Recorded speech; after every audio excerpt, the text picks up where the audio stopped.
time to look at questions 1 to 7.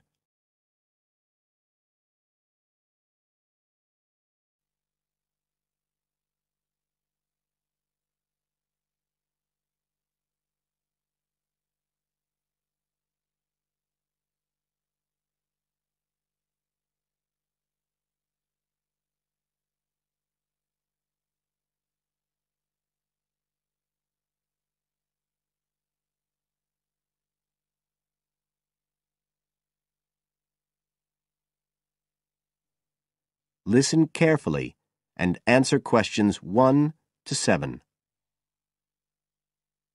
I'm interested in doing some work for the library. Are you the person to speak to? Yes. Right. Well, what sort of work are you interested in? Well, I've just come to live here in Australia. I don't want a full-time job until my children have settled down, but I really need to get out of the house a bit. And I heard you need voluntary workers for various projects. Right. But I don't know if I have the right skills. Well, we do provide training. Oh! We always include an orientation to the library, together with emergency procedures. That's fire regulations, emergency exits, first aid so you can cope with accidents or sudden illness. Things like that which are necessary for anyone who's working with the public. Then we give specialist training for particular projects, like using our database system. I do have quite good computer skills, in fact. Oh, great.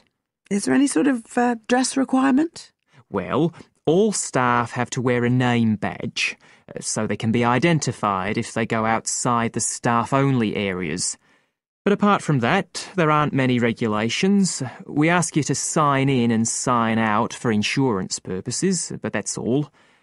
How about transport? Do you live locally? Well, not too far away. I'm at Porpoise Beach. My husband needs a car during the day, but it's only about 20 minutes on the bus. In fact, we can reimburse part of your travel expenses in that case. Oh! Would that be the same if I came by car? No, because parking is such a problem here. One thing we are looking for, though, is someone who can drive a minibus. No problem. So, do the projects involve going outside the library? Some, yes, but not all. We've just finished one which involved working with photographs taken of the area 50 or 100 years ago. It basically involved what we call encapsulation. Putting them in some sort of covers to keep them safe? Exactly. It's time-consuming work, and we were very grateful to have help with it. Then, sometime next year, we're hoping to begin working on an initiative involving the sorting and labelling of objects relating to local history. We'll be needing help with the cataloguing. Oh, I'd definitely be interested. How about at present? Well, we have a small team who work to support those who are unable to read. Working with the blind? Yes, or other groups who have reading difficulties. We provide volunteers with equipment so that they can take books home with them and read them aloud onto CDs. We're gradually building up a collection that can be lent to those who need them. I can see it would be useful, but I'd really like to do some sort of work where I can get the chance to meet people. How about reading stories to children? That's done by our regular staff. But we do have another project. It's a very long-established scheme which involves helping those who are unable to have direct access to the library. Oh, I noticed someone with a trolley of books when I was at the hospital last week. That sort of thing. That would have been one of ours, yes. It's one of our most popular services. Lots of people who wouldn't dream of going to the library normally when they're at home borrow a book when the trolley comes round the ward. I can imagine. Yes, I'd definitely be interested in that. Right, so how do I enrol? Well, we do ask all volunteers to commit themselves to a regular period each week. I could probably do 5 or 6 hours. Oh, be careful not to take on too much. But we do need someone for a couple of afternoons from 2 to 4, so 4 hours altogether. That sounds fine. Before you hear the rest of the conversation,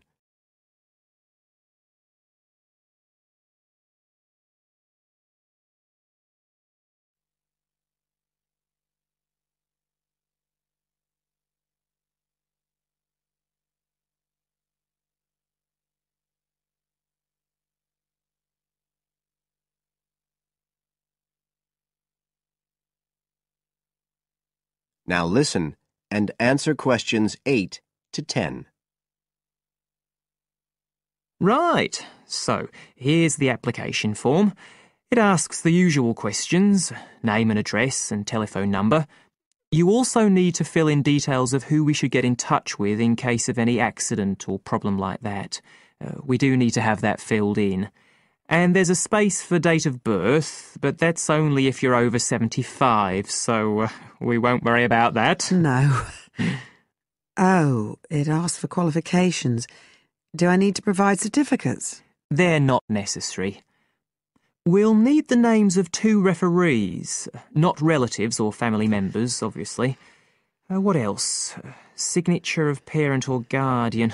That won't be necessary, as I assume you're over 18. Yes. What's this? It says civil conviction check. That's a document we have to provide by law for those working on projects involving children, so we won't need it in your case. But you will need to sign this separate document. That's a copy of commitment. It's basically an agreement to work according to the library guidelines. So, if you'd like to fill this all in, you can do it here or take it home, whichever you prefer. I'll take it home if that's okay. Right, well, thank you for your time. That is the end of part 1.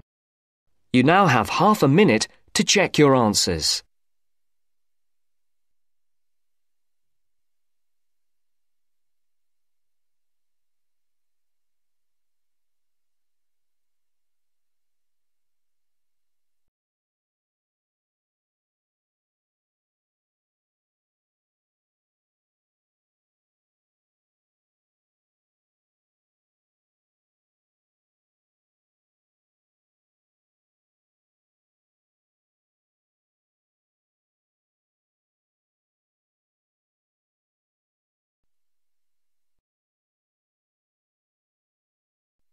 Now turns to part 2.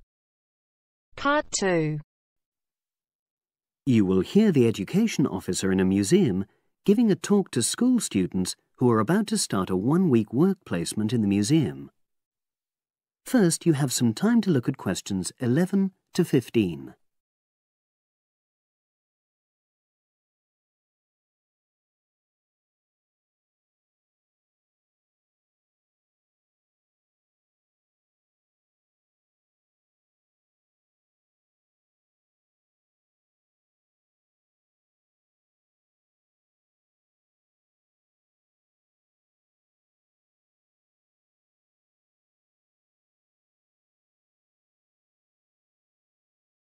Now listen and answer questions 11 to 15. Good morning and welcome. We're really pleased that you're going to be joining us next week for your work placement. Now, each of you will already have met the member of museum staff assigned to supervise you. In this short talk today, I'll be giving you more general information which will be relevant to all 6 of you. Your normal working day is 9 to 5 p.m, but on Monday, because it's your first day, we'd like you to arrive at 8:45. Please note, though, that you'll finish at the usual time. A lot of you have been asking what you should wear for work. Well, you may have noticed that we're not exactly a formal institution, so you'd really be out of place if you wear smart attire like a suit. If you go out on a trip with us, then we'd like you to wear a museum cap. It has our logo on, and we feel it helps people recognise you. But on a day-to-day basis in the museum itself, we say put on your own casual clothing because you'll be doing lots of dusty, messy work. Now, we don't have an enormous number of rules, but work placement is an excellent preparation for the real world of work, and we expect you to be very punctual and reliable. If you're not well, or there's been a hold-up, then what we ask you to do is ring the museum receptionist. He will be in the museum well ahead of opening time, and he'll inform your own personal supervisor in the museum. If you're away for more than 1 day, we'll inform your school tutor. They'll obviously need to make a note of your absence and follow up if necessary. But most of all, we hope you really enjoy yourselves during the placement. Students say they have a lot of fun, whether it's working with kids in our art workshops held every Monday, or, the most popular, when they go out on our outreach work to residential homes, recording elderly people's memories of school days for our oral history project. So, we hope you feel excited by the prospect of starting next week and well prepared. Your personal supervisor will be there to help you with our health and safety requirements when you start next week, and your supervisors will also brief you about the background to the museum, summarising all the huge amount of information on our website. In the next couple of days, it might be worthwhile if you get hold of evaluations and other notes made by students who've worked with us before. You can get a lot of pointers from them. Before you hear the rest of the conversation, you have some time to look at questions 16 to 20.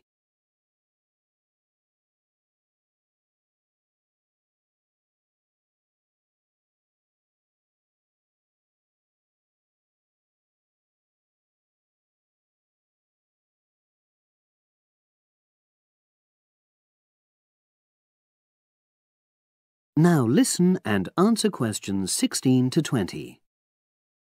Now, before I finish today, I wanted to help you find your way around the museum. When you start next Monday, the first thing you'll need to do is sign in. Come through the main entrance and you'll see the main staircase straight ahead. To the right of this is the statue of the horse, and just behind that is a door. Go through that, and that's the sign-in office.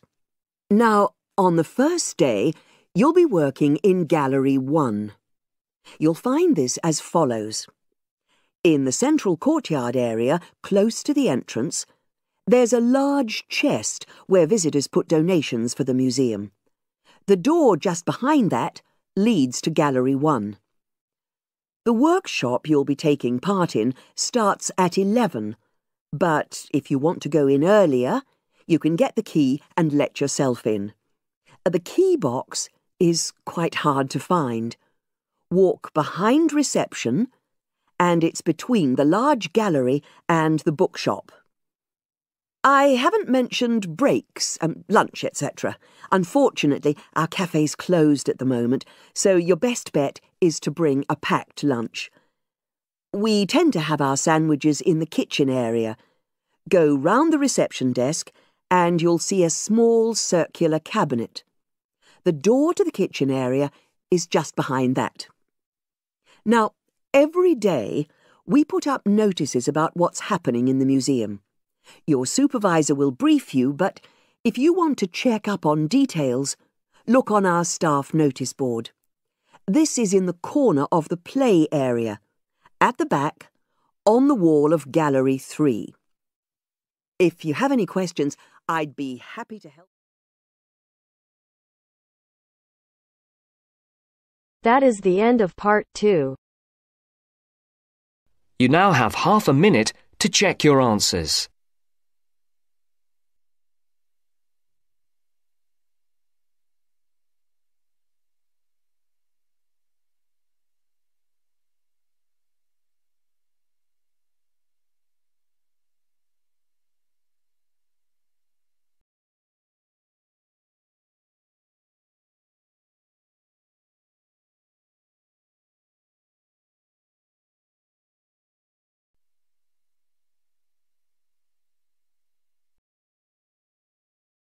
Now turns to part 3. Part 3. You will hear a discussion between a student, Aldo, and his supervisor, Dr. Hurst, about his research assignment. First, you have some time to look at questions 21 to 23.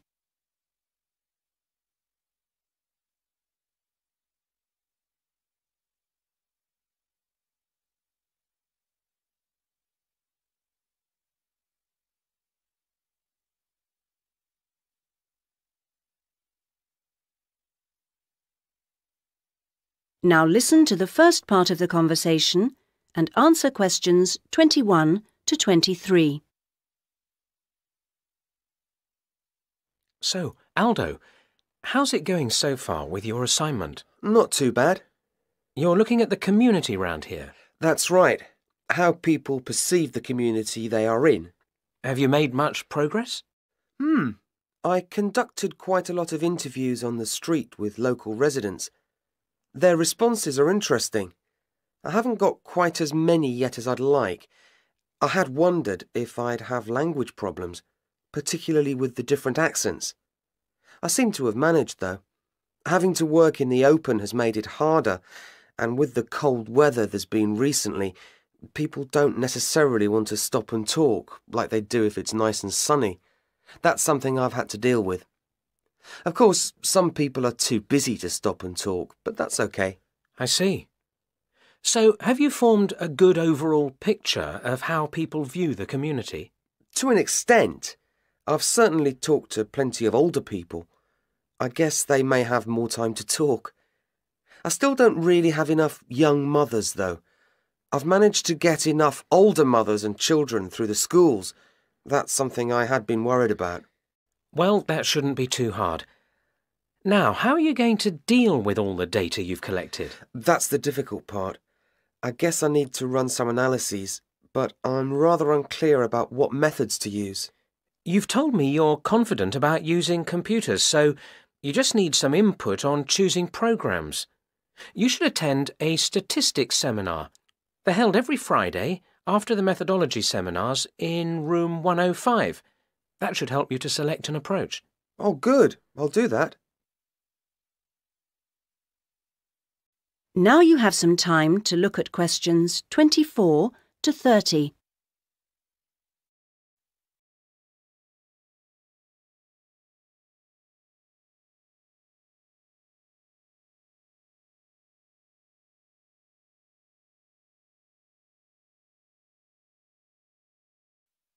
Now you have some time to look at questions 24 to 30. Meanwhile, let's hear something about what you've learned. Yes, I talked to a number of residents. Good. I imagine they didn't always have the same opinions. Views were certainly quite mixed. Take sports facilities. In general, people seemed to think they weren't very good. There's no swimming pool in the area, for example. But at the same time, there's a new football training area.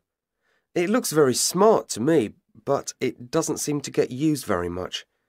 People seem to prefer sitting around in the parks. They enjoy that, taking picnics and so on. Although they want the council to be more efficient at cleaning, there's a lot of litter. People are obviously very concerned about their children's learning. The general view seems to be that early schooling at primary level is of a good standard in the area, but that this standard declines as children move up through the system. The colleges were criticised in particular. OK, now are you going to collect any more data? Some, I hope. There's a local festival next week, and I think the events there will give me some useful opportunities. I talked to a council officer about it all. Good. What does it involve? First, there's a dance show, which I'm sure I'll enjoy. The council explained that the concert hall's being renovated and won't be ready in time, so it's being held in the main square, which I think will be better anyway. At least I'll have more space to wander around in. True. And so I hope to be able to carefully watch the age groups that are there in the audience and make notes about how they interact. So that's one event. Then the following day there's another interesting event which I look forward to going along to, and that's a cookery competition. Oh yes, interesting. I think so. Yes, that one's being organised in the town hall, which has a big space apparently. With food and cooking from all the different people in the area, the council officer told me that it'll be a good chance to find out about the different cultures that make up the community. Sounds promising. Then there's one more event I'd like to go along to. The council officer promised me that the courses fair will be interesting. It's going to be in the Langtree Theatre, and the officer said lots of teachers will be there. I've already talked to plenty of them, but he advised me to put some questions to the head of education, who will also be there. That's all very useful. OK, I suggest you come back next week. That is the end of part 3. You now have half a minute to check your answers.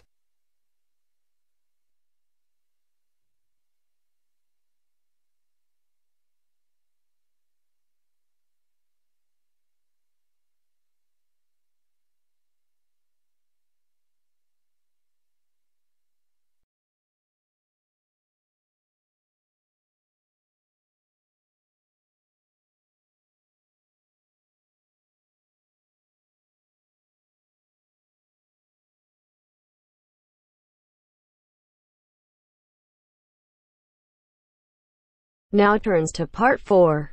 Part 4. You are going to hear a talk about security in the UK. Listen to the talk and complete the statements below. First, you have some time to look at questions 31 to 40.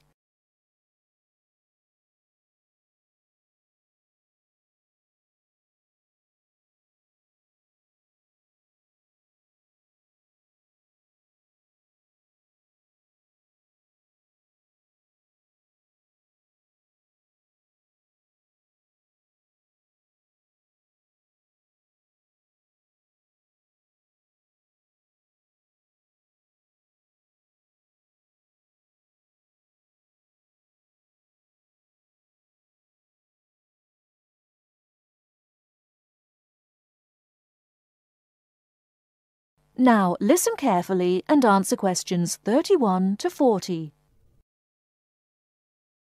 In large cities, for instance London, and crowded places such as airports and stations, there is the risk of theft. We do not want you to suffer the distress of losing important documents and valuables as soon as you step onto British soil. So here are some important do's and don'ts. Don't carry more cash than you need for daily expenses. If you stay at a hotel, do ask the manager to keep large sums of cash, documents and valuables in the hotel safe and give you a receipt for them. This is a free service. If cash is stolen, it is very unlikely to be recovered. Do keep separately a note of the serial numbers on your traveller's checks, so if they are lost you can inform your bank. Do take particular care of bank and credit cards. Do carry wallets and purses in an inside pocket or a handbag. Don't ever leave a bag unattended and make sure it is securely fastened when you are carrying it.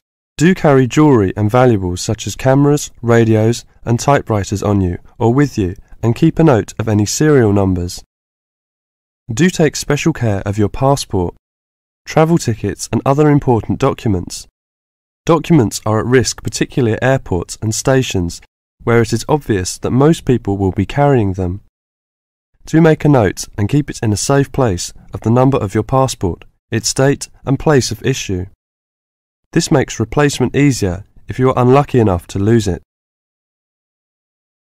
If you don't want to carry heavy luggage around with you, you can leave it in a luggage office at most large stations and pick it up later. Keep the receipt so that you can reclaim your luggage.